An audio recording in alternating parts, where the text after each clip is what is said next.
Alamat ng gagamba. Si Gamba ay isang manghahabi. Siya ang pinakamahusay sa lahat ng mga habi sa kanilang komunidad. Sapagkat alam niya siya ang pinakamagaling, taas noo siya at walang sino mang pinapansin. Ate, pahiramin mo naman ako ng karayom na pamborda mo. Pwede ba, ate? Galit na umangil si Gamba. Lumayo-layo ka nga rito. Huwag mo mahiram-hiram ang pamborda ko. Baka masira lang ito. Wala kang perang ipambayad dito. Layo!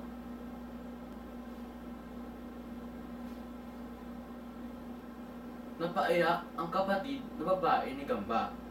Naramdaman niyang hindi siya itinuturing na kapatid ng ate niya. Parang langit ang taas nito.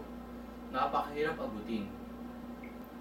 Maya-maya, ang kapatid na lalaki naman ang lumapit kay Gamba. Ate, tulungan mo naman ako. Pakisulsihin mo naman ang napunit na kamiseta ko.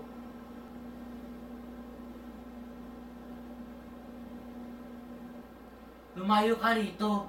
Istorbo ka talaga. Doon ka sa nanay magpasulsi. Walang ginagawa ang matandang iyan.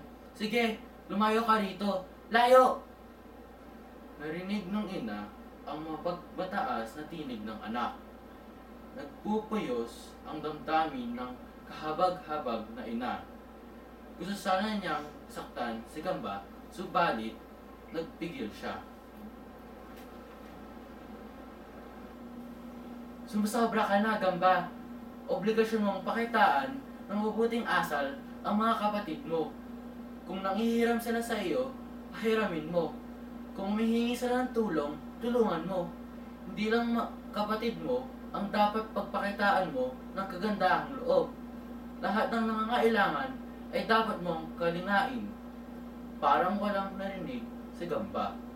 Patuloy itong humabi ng tela mula sa mga sinulid na nasa ikitan niya.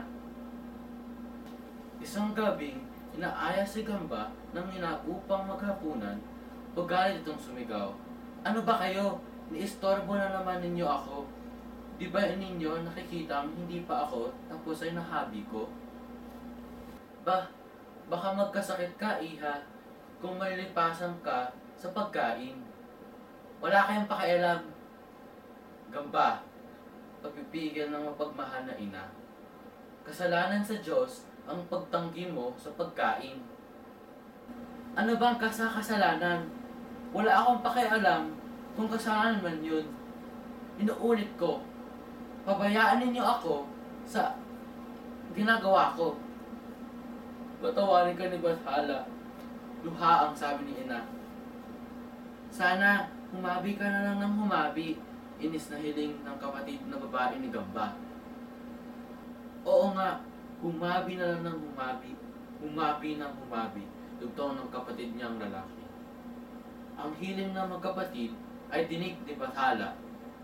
Sa isang nakapangyarihan, tinig, ay narinig ng lahat ang galit nito.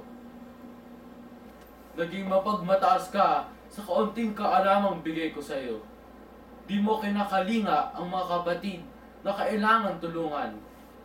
Hindi mo rin binigyan ng puwang sa puso ang magulang mo.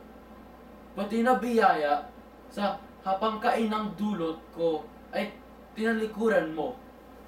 Bilang parusa, paghahabi na lang ang gagawin mo araw-araw, oras-oras, minu-minuto.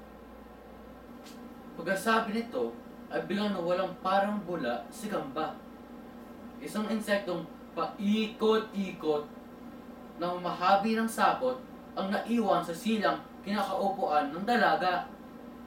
Sa awa sa anak ay napahagulgol ang ina at marahang hinalpos nito ang insekto at tinawag na Gamba. Gamba. Mula noon, si Gamba ay tinawag ng Gagamba, na araw at gabi ay walang tigil sa paghabi, hindi ng sinulid sa ikiran, kundi ng sapot mula sa kanyang katawan. Iyan ang pinagmulan ng alamat ng Gagamba.